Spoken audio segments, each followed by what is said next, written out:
La pluie tambourinait doucement contre les vitres de l'hôpital Saint-Joseph, situé en plein cœur de la petite ville de Saint-Émilion, célèbre pour ses vignobles. Dans les couloirs, la vie battait son plein. Les infirmières s'affairaient avec leurs plateaux de médicaments, les médecins échangeaient des diagnostics, et quelque part, un bébé pleurait faiblement. Le docteur Luc Moreau, un jeune chirurgien de 29 ans, marchait d'un pas assuré dans le long couloir du service de chirurgie. Il tenait entre ses mains le dossier médical d'un nouveau patient. Malgré son jeune âge, Luc avait déjà gagné le respect de ses collègues grâce à son professionnalisme et à son humanité. Ses mains ne tremblaient jamais au bloc opératoire, et son regard restait toujours calme, même dans les moments les plus critiques. Ce jour d'octobre, sous un ciel gris, le directeur de l'hôpital, le docteur Henri Dumas, un homme d'une 60aine d'années au regard perçant, convoqua Luc dans son bureau. Henri n'aimait pas voir son pouvoir contesté, et le succès grandissant du jeune chirurgien lui déplaisait. Les patients le réclamaient, et les autres médecins venaient chercher ses conseils. Il sentait la menace. Luc, commença Dumas sans lever les yeux de ses papiers, nous avons un cas compliqué. Un certain monsieur Gérard Lefebvre, 57 ans, atteint d'un cancer de l'estomac en phase terminale, avec plusieurs métastases. Luc écouta attentivement, conscient de la gravité de la situation. D'après les analyses, l'opération n'a aucun espoir, poursuivit le directeur. Mais la famille insiste. Ils sont prêts à dépenser n'importe quelle somme. J'ai décidé de vous confier cette intervention. Un nœud se forma dans l'estomac de Luc. Il comprenait le piège, un échec, et sa réputation serait détruite. Je comprends, docteur Dumas, répondit-il calmement. Quand l'opération est-elle prévue? Demain matin. Préparez tout le nécessaire. Dumas se détourna, fixant la pluie qui tombait à gros flocons. Le soir même, Luc rendit visite à Gérard Lefebvre. L'homme, pâle et amaigri, reposait dans un lit d'hôpital. À son chevet, son épouse, Mireille, une femme d'une 40aine d'années aux yeux fatigués mais emplis d'amour, lui tenait la main. Docteur, murmura Gérard, je sais que mes chances sont minces, mais je veux essayer. Ma fille se marie dans 2 mois. Je rêve de la conduire à l'hôtel. Mireille regarda Luc avec une prière silencieuse dans le regard. Nous ne demandons pas un miracle, docteur. Juste un peu plus de temps ensemble. Luc resta silencieux un long moment, observant cette famille. Il vit dans leurs yeux une lueur d'espoir mêlée à la résignation. Il voulait simplement savoir qu'ils avaient tout tenté. Je ferai tout mon possible, promit-il doucement. Cette nuit-là, Luc peina à trouver le sommeil. Il étudia les livres médicaux, consulta ses confrères dans d'autres hôpitaux, et repassa mentalement chaque étape de l'opération. Au fond de lui, une étincelle d'espoir persistait, et s'il y avait au moins une chance. Le lendemain matin, en entrant au bloc opératoire, Luc remarqua une affluence inhabituelle. Beaucoup de ses collègues étaient venus assister à ce qui semblait être une opération vouée à l'échec. Certains le regardaient avec pitié, d'autres avec curiosité. À 9 heures précises, l'intervention commença. Les 2 premières heures se déroulèrent selon le plan prévu. Luc progressait avec précaution vers l'organe malade. Ses assistants étaient concentrés et discrets. La tension dans la salle d'opération était palpable, mais l'équipe restait soudée. À un moment où Luc atteignit la tumeur, son cœur s'accéléra. La masse était bien présente, mais loin d'être aussi désespérée que les analyses le laissaient croire. Les métastases semblaient moins étendues que prévu. Anesthésiste, comment va le patient? Demanda Luc à voix basse. Stable, tension normale, répondit calmement l'anesthésiste. Luc prit alors une décision. Il n'opérait plus pour prouver quoi que ce soit à Dumas ou aux autres, mais parce qu'il voyait enfin un véritable espoir. L'opération dura 5 heures. Luc travailla avec une concentration extrême, retirant la tumeur millimètre par millimètre. Ses mains étaient sûres, précises, comme si ce geste était devenu une seconde nature. À un moment, un assistant murmura « Docteur, on peut tout enlever ». Luc ne répondit pas, mais un optimisme prudent illumina son regard. Encore 1 heure de travail méticuleux, et l'opération toucha à sa fin. Quand Luc sortit de la salle, Mireille et leur fille, Camille, une jeune femme d'environ 25 ans, l'attendaient dans le couloir. Elles se levèrent d'un bon point. L'opération a réussi, annonça Luc en retirant son masque. La tumeur a été entièrement enlevée. Il reste un long chemin de récupération et de chimiothérapie, mais Gérard a toutes les chances de s'en sortir. Les 2 femmes éclatèrent en larmes de soulagement et de gratitude. Camille murmura, « Alors, papa pourra me conduire à l'hôtel. » Je le crois, répondit Luc, souriant légèrement. Quelques jours plus tard, Dumas appela Luc dans son bureau. Cette fois, il ne pouvait cacher ni sa surprise, ni une pointe de respect. Luc, commença-t-il, je dois admettre que je vous ai sous-estimé, ainsi que la médecine moderne. Les résultats de la biopsie confirment que vous avez retiré toute la tumeur. C'est impressionnant. Luc écoutait calmement. Mais surtout, poursuivit Dumas, j'ai compris une chose essentielle. Ce n'est pas une question d'âge ou d'expérience, mais de volonté de se battre pour chaque patient jusqu'au bout. 2 mois plus tard, Gérard Lefebvre conduisit réellement sa fille Camille à l'hôtel. Fragile, encore marqué par la maladie, il tenait bon, souriant avec une force incroyable. Mireille, rayonnante, siégeait au premier rang, les yeux brillants de bonheur. Dans un coin discret de l'église, Luc observait la scène. Il n'était pas là en tant qu'invité d'honneur, mais simplement comme un homme qui voulait s'assurer que son combat avait un sens. En regardant cette famille heureuse, il comprit l'essentiel. En médecine comme dans la vie, il arrive que de vrais miracles se produisent. Mais la plupart du temps, ce sont les mains de ceux qui n'ont pas peur d'essayer, même quand tout semble perdu, qui les créent. Et la pluie s'était calmée dehors, et à travers les nuages, les premiers rayons de soleil perçaient timidement. Mais dans l'ombre, une question restait suspendue.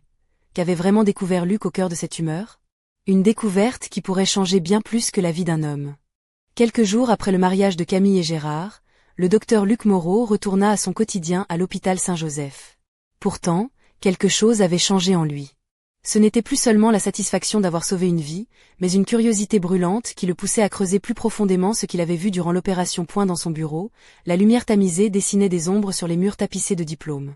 Luc, en chemise blanche légèrement déboutonnée au col, manches retroussées, semblait absorbé par une série d'images médicales affichées sur son écran.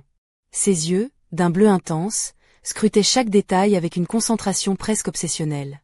Sur la table, une tasse de café refroidissait, oubliée. Elle avait découvert, en retirant la tumeur, une texture étrange, presque translucide, qui ne correspondait pas aux descriptions classiques du cancer gastrique.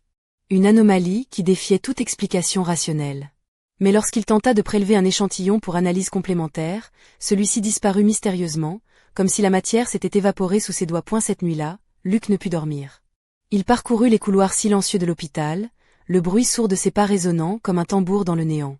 Il croisa Sophie, l'infirmière-chef, une femme élégante aux cheveux châtain clair relevés en un chignon strict, portant un tailleur bleu marine qui mettait en valeur sa silhouette élancée. Elle lui lança un sourire malicieux. « Vous travaillez trop, docteur. Même les miracles ont besoin de repos. » Luc lui répondit avec un sourire en coin. « Peut-être, mais certains mystères ne dorment jamais. » Le lendemain, il décida de consulter un ancien collègue, le professeur Marcel Fontaine, expert en pathologie, installé à l'Institut Pasteur de Bordeaux. Marcel, un homme d'un certain âge, à la barbe blanche soigneusement taillée, accueillit Luc avec une tasse de vin rouge, dans son bureau décoré d'affiches anciennes sur la microbiologie. « Alors, tu as trouvé un fantôme dans cette tumeur ? » plaisanta Marcel en voyant les images. « Il faudra m'expliquer comment tu as réussi à faire disparaître un échantillon. » Luc lui raconta tout, la texture étrange, la disparition soudaine, et son sentiment que quelque chose d'inédit se cachait là. Marcel fronça les sourcils, puis, d'un air plus sérieux, déclara « Si ce que tu dis est vrai, cela pourrait bouleverser nos connaissances médicales. Mais il faut davantage de preuves. » De retour à l'hôpital, Luc sentit le poids du regard de Dumas peser sur lui. Le directeur, toujours aussi rigide dans son costume gris anthracite, semblait plus calme depuis la réussite de l'opération, mais son sourire était froid, presque calculateur. « Luc, dit-il un matin, j'espère que vous ne perdez pas votre temps avec des fantaisies. Nous avons besoin de résultats, pas de légendes. » Luc répondit simplement, « Les légendes naissent parfois de la recherche du réel, Henri. » Mais ce que Luc ignorait, c'est que quelqu'un d'autre suivait ses pas avec un intérêt tout particulier. Une silhouette encapuchonnée observait l'hôpital de loin, un téléphone portable à la main, échangeant des messages cryptiques. Le mystère s'épaississait, et la vérité, enfouie sous des couches de secret, n'attendait que d'être révélée. Alors que la nuit tombait sur Saint-Émilion, une question brûlait dans l'esprit de Luc. Jusqu'où serait-il prêt à aller pour découvrir ce que cachait cette tumeur ? Et surtout, à quel prix ? Le lendemain matin, l'ambiance à l'hôpital Saint-Joseph était électrique. Luc Moreau sentait une tension palpable dans l'air, comme un orage prêt à éclater. En traversant le hall principal, il croisa plusieurs regards furtifs, des chuchotements à peine étouffés. On aurait dit qu'un secret invisible pesait lourdement sur les épaules de tous. Luc se dirigea vers le laboratoire, où l'attendait Sophie, l'infirmière-chef. Elle portait ce jour-là une blouse blanche ajustée, laissant deviner la courbe élégante de ses hanches, et ses yeux verts pétillaient d'une malice complice. « Alors, tu avances dans ton enquête ?» demanda-t-elle en lui tendant une tasse de café bien chaud.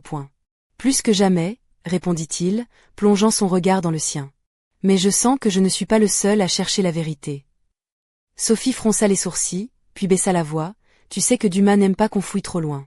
Et certains patients, ou plutôt leurs familles, sont prêts à tout pour garder certains secrets. Luc hocha la tête, conscient que le jeu devenait dangereux. Il se remit au travail, examinant les rares échantillons qu'il avait pu récupérer et sollicitant discrètement l'aide de Camille, la fille de Gérard, qui travaillait comme assistante en biologie dans un centre de recherche à Bordeaux. Camille, une jeune femme aux longs cheveux noirs soigneusement nattés, adoptait un look moderne avec un chemisier légèrement entrouvert laissant entrevoir un pendentif en argent en forme de cœur. Son sourire chaleureux contrastait avec la gravité de la situation. Ensemble, ils analysèrent les données et découvrirent une anomalie génétique jusque-là inconnue, liée à la tumeur de Gérard.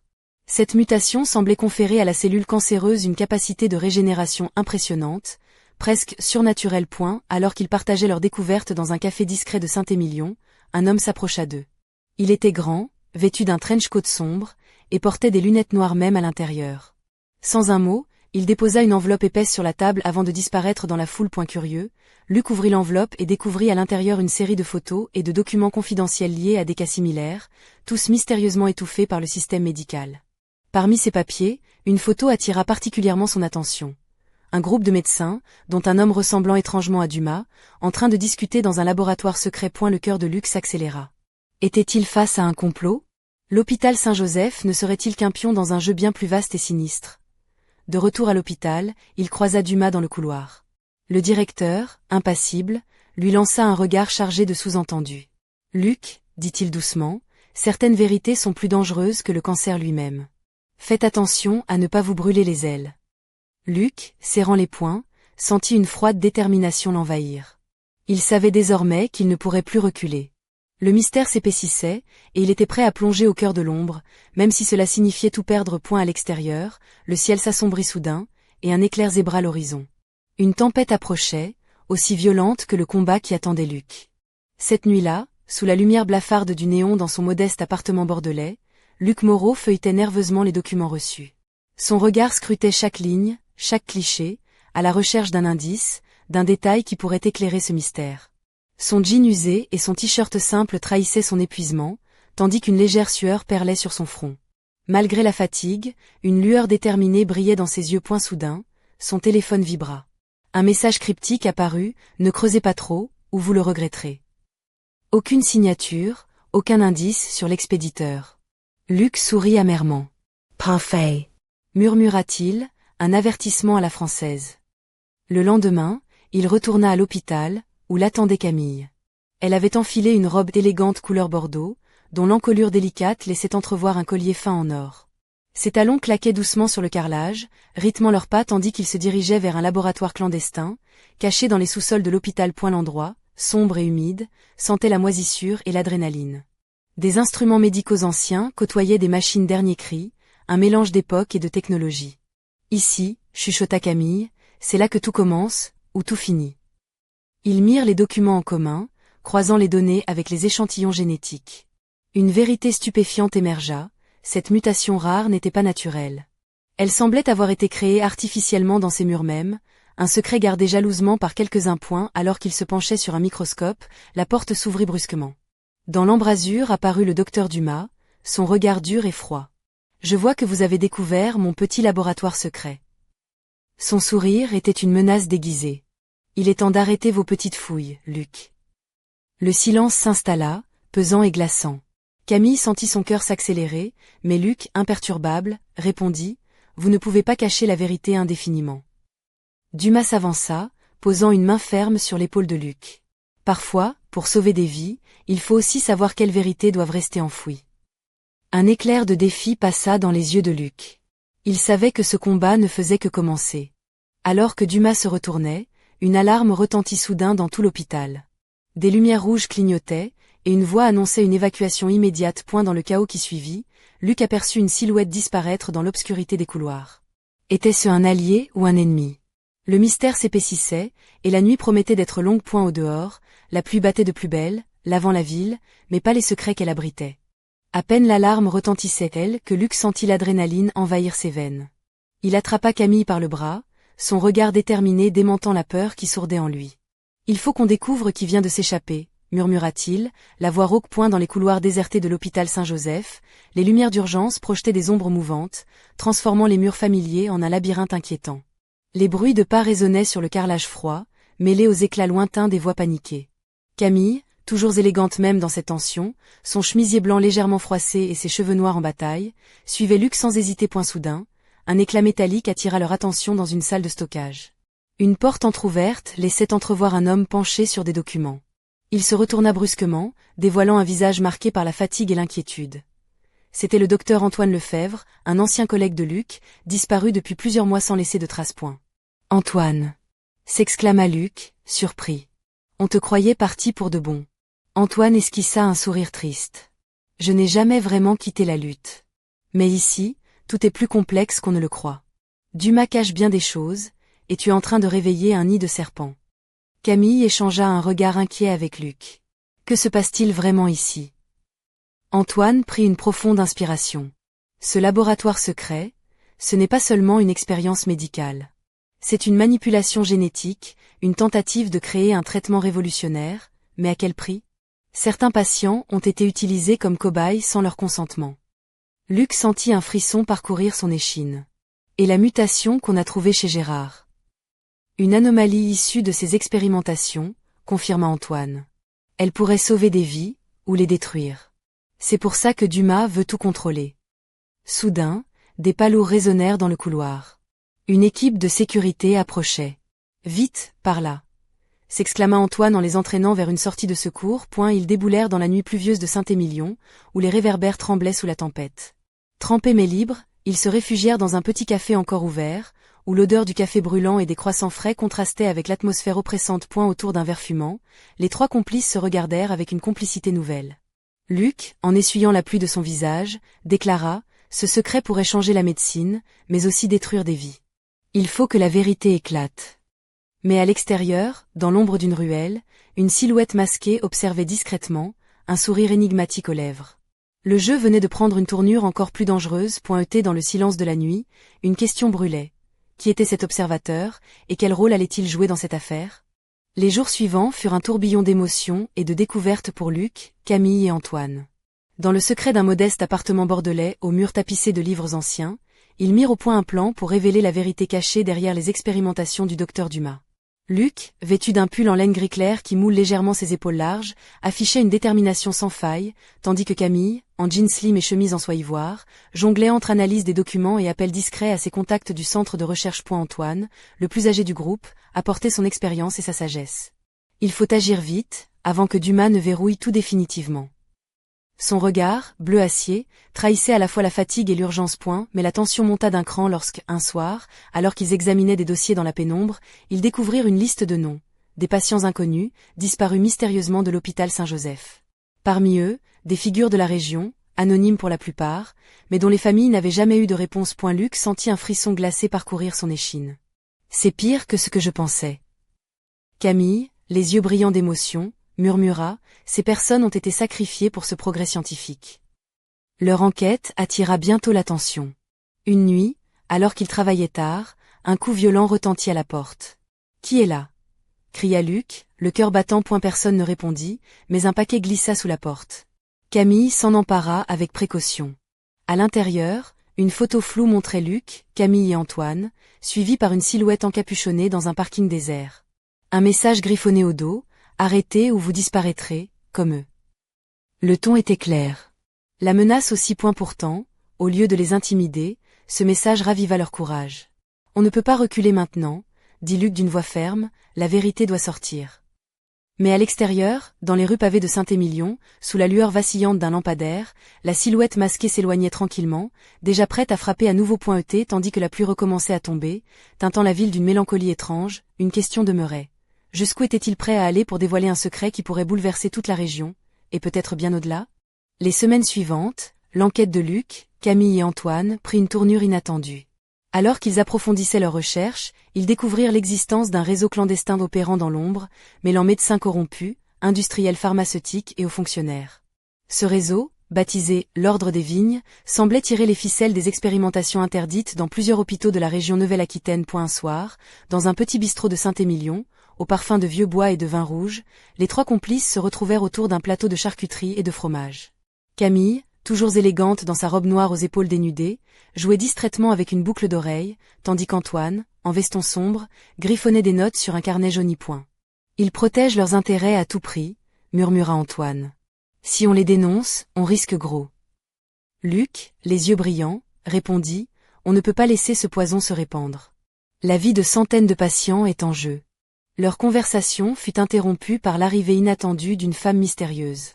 Vêtue d'un trench-coat beige, ses cheveux blonds relevés en chignon impeccable, elle s'installa à leur table avec une assurance troublante. « Je m'appelle Claire Dubois », dit-elle d'une voix douce mais ferme. « Je travaille pour une unité d'investigation médicale indépendante. Je sais ce que vous faites, et je veux vous aider. » Le trio échangea des regards méfiants, mais face à cet allié inattendu, ils décidèrent de lui faire confiance. Les jours suivants, Claire leur apporta des documents, des enregistrements et des témoignages accablants qui confirmèrent l'ampleur du scandale. Mais elle les mit aussi en garde, vous êtes surveillés. L'ordre des vignes ne reculera devant rien pour protéger ses secrets. Une nuit, alors que Luc rentrait seul chez lui, une voiture noire le suivit dans les ruelles étroites de Bordeaux. Son cœur battait à tout rompre, mais il garda son calme. Au coin d'une rue, il fit brusquement demi-tour, perdant ses poursuivants dans un dédale de passages piétons. Dès retour chez lui, trempé par la pluie, il appela Camille. Il est temps de frapper fort, avant qu'il ne nous réduise au silence. Mais derrière la fenêtre, dans l'ombre, une silhouette observait, un sourire glacial aux lèvres. Alors que le vent hurlait à travers les vignes, une dernière question s'imposa, qui trahissait l'ordre de l'intérieur. Une nuit pluvieuse, alors que les gouttes s'écrasaient en rythme saccadé sur les pavés luisants de Bordeaux, Luc et Camille se retrouvèrent dans un petit appartement du quartier Saint-Michel. La lumière tamisée d'une lampe en laiton dessinait des ombres dansantes sur les murs tapissés de livres et de cartes anciennes. Camille, vêtue d'un chemisier blanc entrouvert laissant deviner une peau délicate et un collier fin en argent, triturait nerveusement une mèche de ses longs cheveux noirs.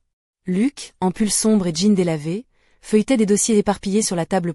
Il venait de recevoir un enregistrement audio anonyme, une preuve accablante dévoilant une réunion secrète de l'ordre des vignes dans un château isolé près de Pauillac. Parmi les voix, celle du docteur Dumas était clairement reconnaissable, discutant de manipulations génétiques illégales et de pression pour faire taire les patients dissidents. C'est notre chance, murmura Luc, le regard brûlant d'une détermination nouvelle. Il faut infiltrer cette réunion et filmer tout ça. Camille hocha la tête, un léger sourire fendit ses lèvres rouges. On dirait le moment où on devient des espions. Tu penses qu'on est prêt? Prêt ou pas, c'est maintenant ou jamais. Leur plan fut minutieusement préparé. Camille, habillée d'une robe noire élégante avec une fente discrète sur la cuisse, chaussée de talons aiguilles qui claquaient silencieusement sur le parquet, joua le rôle d'une riche héritière intéressée par les investissements médicaux. Luc, en costume sombre bien taillé, incarna son conseiller discret mais perspicace. Le soir venu, ils pénétrèrent dans le château, où les murs épais et les lustres en cristal semblaient figer le temps. Les invités, médecins en blouse blanche impeccablement repassée, industriels en costume 3 pièces, et politiciens au sourire faux, discutaient à voix basse. Camille, drapée dans son mystère, attira rapidement l'attention, recevant des regards appuyés et des compliments feutrés. Luc, à ses côtés, gardait un œil vigilant sur la scène, son doigt prêt à déclencher l'enregistrement sur son téléphone dissimulé. À eu cœur de la soirée, le docteur Dumas prononça un discours glaçant sur le progrès à tout prix, et la nécessité d'éliminer les gêneurs. Un frisson parcourut l'échine de Luc. Soudain, un bruit sourd retentit dans la salle, quelqu'un venait d'éteindre les lumières. Panique et murmures envahirent l'assemblée. Dans la pénombre, des silhouettes masquées surgirent, menaçantes. Luc et Camille échangèrent un regard alarmé. Ils étaient démasqués. Dans ce chaos, une voix s'éleva, claire et autoritaire, laissez-les partir. Pour l'instant. Une femme élégante, vêtue d'un manteau de velours rouge sombre, fit son apparition. Son regard perçant transperçait l'obscurité, et un sourire énigmatique jouait sur ses lèvres. Le vrai jeu commence maintenant, murmura T-L.E.T. tandis que les premières gouttes de pluie recommençaient à tomber sur le château. Luc comprit que leur combat venait à peine de commencer, et que leurs ennemis étaient bien plus nombreux et puissants qu'ils ne l'auraient jamais imaginé. Dans les jours qui suivirent cette nuit tumultueuse au château de Pauillac, Luc et Camille se retrouvèrent plongés dans une spirale d'incertitude et de danger. Leur rencontre avec la mystérieuse femme au manteau de velours rouge, qui s'était présentée sous le nom d'Isabelle Laurent, laissait planer plus de questions que de réponses. Qui était-elle vraiment? Alliée ou manipulatrice? Dans le petit appartement bordelais où ils s'étaient réfugiés, la lumière douce d'une lampe en verre coloré dessinait des jeux d'ombre sur les murs. Camille, toujours élégante même dans la simplicité d'un pull en cachemire gris clair et d'un jean moulant, observait Isabelle avec une méfiance mêlée d'espoir. Ses lèvres, légèrement ourlées de rouge, se mordillaient nerveusement tandis qu'elle jouait du bout des doigts avec un bracelet fin en or. Luc, quant à lui, en chemise blanche légèrement froissée, se tenait droit, le regard fixé sur Isabelle. « Pourquoi devrions-nous vous faire confiance ?» demanda-t-il, la voix ferme mais calme. Isabelle esquissa un sourire énigmatique. « Parce que je suis la seule à savoir ce que vous ne savez pas encore. L'ordre des vignes est plus puissant que vous l'imaginez. Mais il existe une faille. Une faiblesse que je peux vous aider à exploiter. » Elle posa sur la table une enveloppe en cuir fin, scellée d'un cachet de cire rouge. Luc l'ouvrit avec précaution et découvrit une série de documents confidentiels. Des listes de comptes bancaires, des preuves de versements occultes, des noms de complices jusqu'alors inconnus. Nous avons peu de temps, poursuivit Isabelle. Une réunion décisive se tiendra dans 3 jours à Biarritz. Là, ils scelleront leur emprise sur la région. Si nous n'agissons pas avant, tout sera perdu. Camille échangea un regard avec Luc, puis acquiesça. Alors, préparons-nous. Le soir venu, dans un restaurant discret sur les quais de la Garonne, les 3 conspirateurs peaufinèrent leur plan. Camille, vêtue d'une robe rouge satinée aux bretelles fines, la peau légèrement hâlée par les derniers rayons du soleil, captivait les regards tout en restant concentré. Luc, en costume sombre, étudiait la carte de la côte basque, pointant les accès possibles à la villa où se tiendrait la réunion. Mais tandis qu'ils s'organisaient, une silhouette les observait depuis l'autre côté de la rue, dissimulée sous une capuche sombre. Un sourire froid se dessina sur ses lèvres. Le jeu d'ombre et de lumière reprenait, et cette fois, les enjeux étaient plus élevés que jamais. Dans quelques jours, tout pourrait basculer. Ou sombrer dans le chaos. 3 jours plus tard, sous un ciel gris chargé de nuages menaçants, Luc, Camille et Isabelle arrivèrent discrètement à Biarritz. La villa choisie pour la réunion de l'ordre des vignes se dressait au sommet d'une falaise, ses grandes baies vitrées reflétant l'océan agité en contrebas. Le vent salé faisait voler les pans des manteaux, et l'atmosphère était lourde de tension. Camille, vêtue d'un tailleur pantalon noir parfaitement coupé, ses cheveux relevés en un chignon sophistiqué, se fondait dans la foule d'invités huppés, tandis que Luc, en costume sombre, observait attentivement les allées et venues. Isabelle, à ses côtés, affichait une assurance tranquille, son manteau rouge vif contrastant avec les teintes sombres de la soirée. À l'intérieur, la salle principale brillait d'un luxe discret. Chandeliers en cristal, tableaux anciens, et un parquet brillant où les convives échangeaient des paroles feutrées.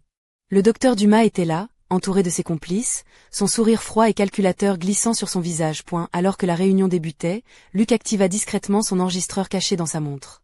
Les discussions s'enchaînèrent, révélant des plans machiavéliques pour étendre le réseau d'expérimentations illégales à l'échelle nationale. Soudain, la porte s'ouvrit brusquement. Un homme en uniforme de police fit irruption, suivi d'une équipe d'agents en civil. « Police. Perquisition. » lança-t-il d'une voix autoritaire. La panique gagna la salle.